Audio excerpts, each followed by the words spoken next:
नमस्कार, स्वागत है आपका पहाड़ समाचार में। मैं हूं आपके साथ प्रिया तिवारी। पीएम मोदी ने नमामि गंगे योजना के तहत ऋषिकेश के सीवर ट्रीटमेंट प्लांट सहित देश के लगभग 3000 करोड़ की 9 योजनाओं का वर्चुअल लोकार्पण किया। इस दौरान उन्होंने अपने संबोधन में कहा कि गंगा हमारी आस्था और वैभव का प्रतीक है। इस वर्चुअल लोकार्पण कार्यक्रम में केंद्रीय जल मंत्री गजेंद्र सिंह शेखावत व उत्तराखंड के मुख्यमंत्री त्रिवेंद्र सिंह रावत सहित तमाम भाजपा कार्यकर्ताओं भी शामिल रहे। आपको मालूम है, माननीय प्रधानमंत्री जी ने एक बार बनारस के अंदर कहा था, गंगा माँ ने मुझे बुलाया है। उसी शपथ को पूरा करते हुए आपने देखा होगा किस प्रकार से आज ऋषिकेश के अंदर ही 3 प्लांटों का उद्घाटन हुआ है।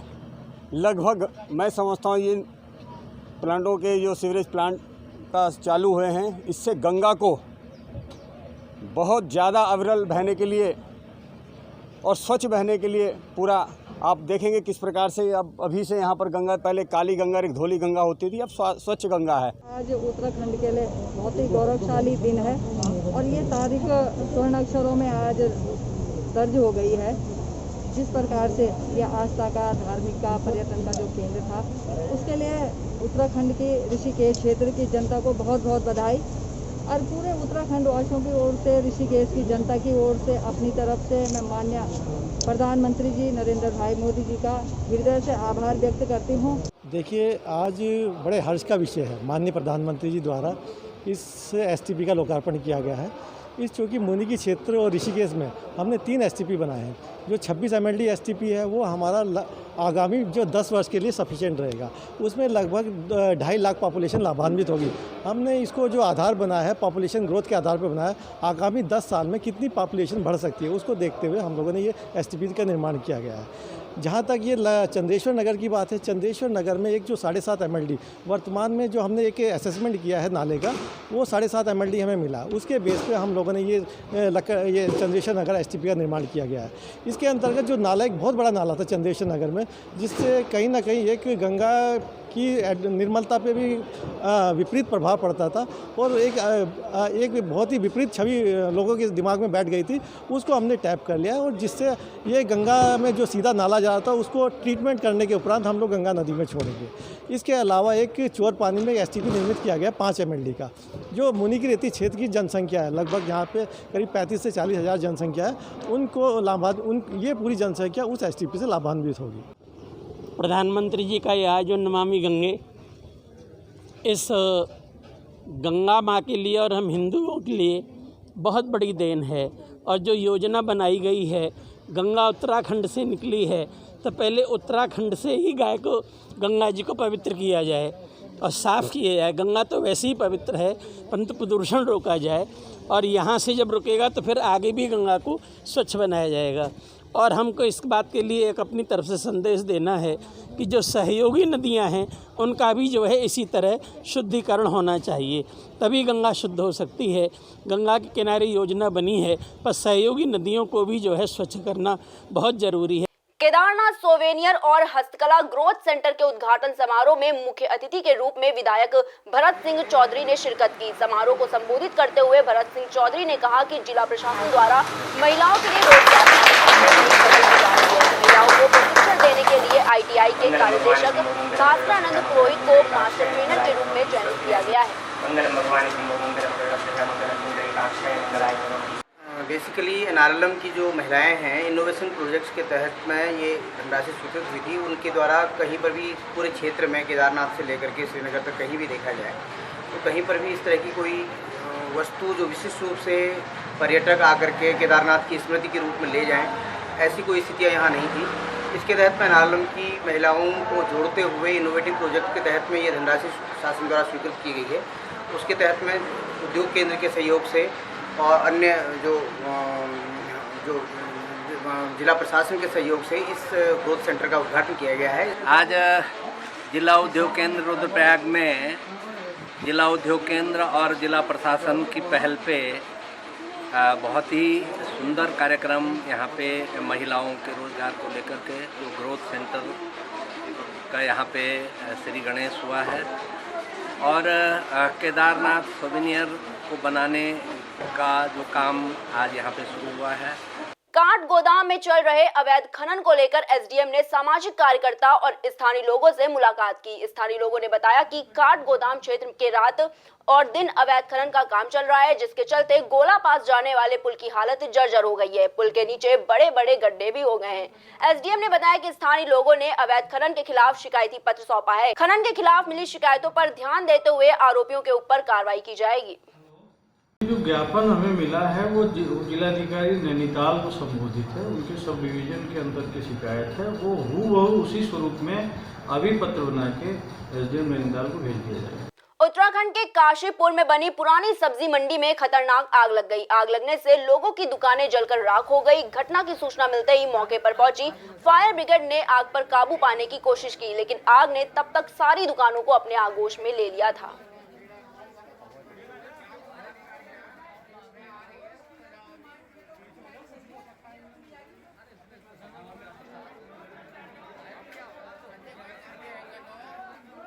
उत्तराखंड बोर्ड परीक्षा हाई स्कूल में सर्वोत्तम अंक पाने वाले मेधावियों को सम्मानित किया गया। मसूरी में बोर्ड परीक्षा में 90% से ऊपर आने वालों के लिए एक कार्यक्रम का आयोजन किया गया। सम्मान कार्यक्रम में 2100 रुपए की प्रोत्साहन धनराशि छात्रों को बांटी गई। साथ ही प्राइमरी स्कूल की मरम्मत के लिए 5 लाख रुपए की धनराशि भी दी गई।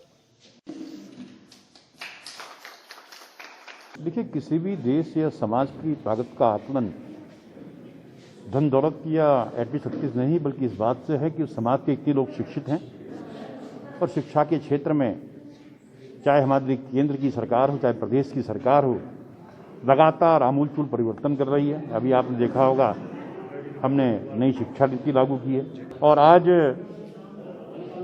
हमारे प्रदेश की सरकार हमारे वो मेधावी छात्र छात्राएं जिन्होंने 90% से ऊपर मार्क्स लिए उनको सम्मानित कर रही है। इसी क्रम में मुझे इन बच्चों को यहाँ पर सम्मानित करने का मौका मिला। गढ़वाल सांसद तीरथ सिंह रावत बद्रीनाथ में दर्शन करने के लिए पहुंचे। यहां गढ़वाल सांसद ने भगवान बद्रीनाथ के दर्शन किए। पीएम मोदी के ड्रीम प्रोजेक्ट नमामि गंगे के तहत एसटीपी संयंत्र के ऑनलाइन लोकार्पण कार्यक्रम में भाग लिया। कार्यक्रम के बाद जोशीमठ पहुंचकर सांसद ने कार्यकर्ताओं के साथ बैठक की। दिग्दर्शन एवं आशीर्वचन देने की कृपा करें। उत्तराखंड के गवर्नर श्रीमती बेबी रानी मौर्य जी, मुख्यमंत्री श्रीमान त्रिवेंद्र सिंह रावत जी, केंद्रीय मंत्रिमंडल के मेरे सहयोगी गजेंद्र सिंह शेखावत जी, डॉक्टर रमेश पोखरियाल निशंक जी, श्री रतनलाल कटारिया जी, अन्य अधिकारीगण और उत्तराखंड के मेरे भाई और बहनों,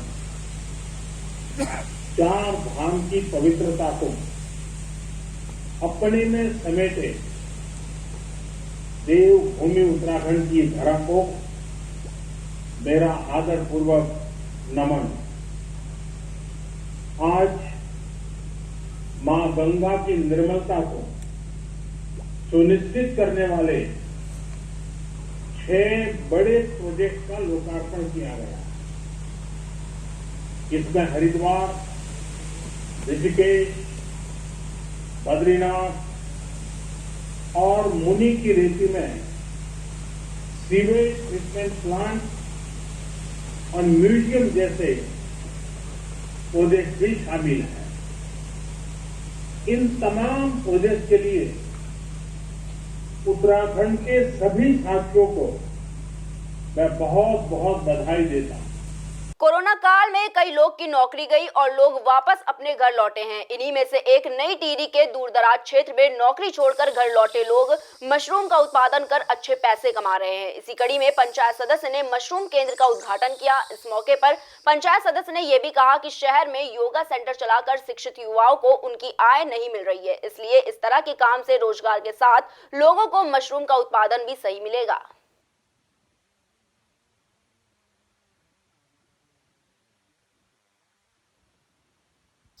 आज मेरे द्वारा मेरे क्षेत्र पंचायत क्षेत्र के अंतर्गत मेरे मूल गांव भटवाड़ा में माउंटेन एग्रीकल्चर का शुभारंभ किया गया, जिसमें हमारे ग्राम सभा के 2 युवा साथी नीरज भट्ट और सचिन भट्ट ने यह कार्य शुभारंभ किया और इसमें मशरूम का उत्पादन शुरू किया और मशरूम उनका आज से मार्केट में भी आ गया और इसका काफ़ी अच्छा रिस्पांस मिलना शुरू हो गया इन्हें।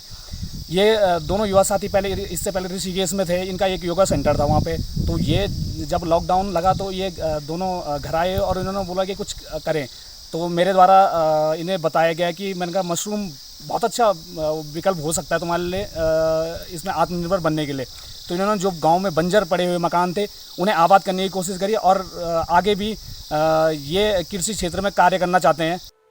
उत्तराखंड में भी कृषि विधेयक कानून का कांग्रेस द्वारा लगातार विरोध हो रहा है। कांग्रेस के पूर्व दर्ज राज्य मंत्री एवं कांग्रेसी नेता गणेश उपाध्याय ने आज पत्रकारों से वार्ता करते हुए कहा कि सरकार ने कृषि विधेयक लाकर किसानों के साथ अत्याचार किया है। इस कानून के लागू होने के बाद किसान को पूंजीपतियों के हाथ ही कठपुतली बनकर उनके इशारों पर कार्य करना होगा, जिससे आने वाले समय में किसान की आर्थिक स्थिति बड़ी दयनीय हो जाएगी।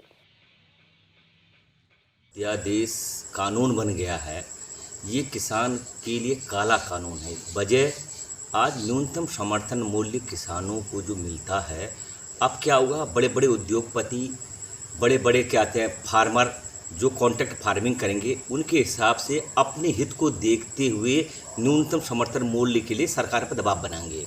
दूसरा, बड़े बड़े जो कॉन्ट्रैक्ट फार्मिंग करेंगे, हम बंधुआ, जब मजदूर कहते हैं बंधुआ किसान की तरह हम कार्य करेंगे और कहेंगे नहीं अब आपको गन्ना नहीं बोना, आपको भांग की खेती करनी है, हमें उनके हिसाब से करना पड़ेगा। आज आने वाले वक्त में इस काला कानून को वास्तव में मोदी जी ने वापस लेना चाहिए। आज किसान की स्थिति जो कहते हैं 2022 में हम दुनियाई करेंगे, स्थिति आप देख रहे हैं किसान आत्महत्या की ओर बढ़ते जा रहा है। इसलिए हम ये चाहते हैं जो न्यूनतम समर्थन मूल्य है, चाहे किसी का भी हो, उससे कम पे अगर खरीदारी होती है उसका भी कानून आना चाहिए। इस बारे के मैं कोई जिक्र नहीं किया।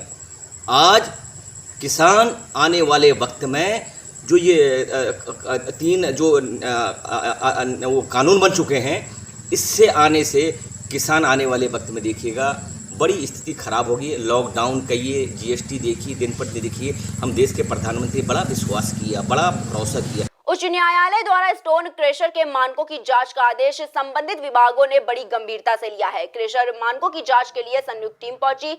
जांच के बारे में जानकारी देते हुए खान अधिकारी रवि नेगी ने बताया कि कोर्ट के आदेश के बाद सभी स्टोन क्रशर और पर मानकों की जांच की जा रही है ताकि काम में किसी भी तरह की कमी न आए। जांच के बारे में एसडीएम ने यह भी कहा कि क्रशर की मानकों की आगे भी चलती रहेगी।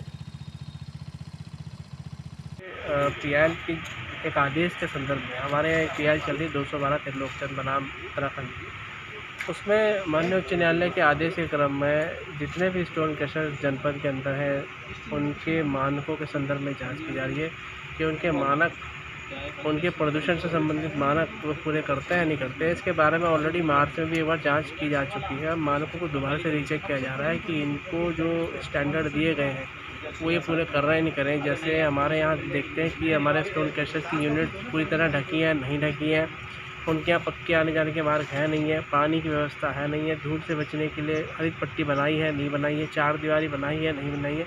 तो जितने मानक पॉल्यूशन संबंधित हैं न्यायालय के आदेश के क्रम में आज संयुक्त जांच खनन की टीम के साथ यहाँ हमारे द्वारा की जा रही है और इसमें जो मानक स्टोन क्रशर के लिए तय किए गए हैं उनको देखा जा रहा है कि वो मानक उनके द्वारा पूरे किए गए हैं या नहीं किए गए हैं। इसकी विस्तृत रिपोर्ट तैयार करके आगे भेजी जाएगी और अगर कोई अनियमितता पाई जाती है तो निश्चित ही उस पर कार्रवाई की जाएगी और ये मानक इनको पूरे कराए जाएंगे।